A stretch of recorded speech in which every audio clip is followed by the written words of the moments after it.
अरे कैसे बताई कि कैसे जियतानी रे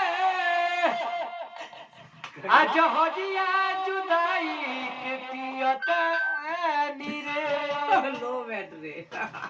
तू जई ससुरा अरे तू जई ससुरा हम जाइब शमशान रे हमरा मौत के सीन देखी दुनिया जहान रे आई देखी एगो लड़का एगो लड़की से बेपनाह प्यार करता जब वो लड़का के पता चलता वो लड़की के शादी कहीं और होने वाला है बल्कि वो लड़की सुनाया बाग टू स्टेज पर पूरा समाज के आगे कहा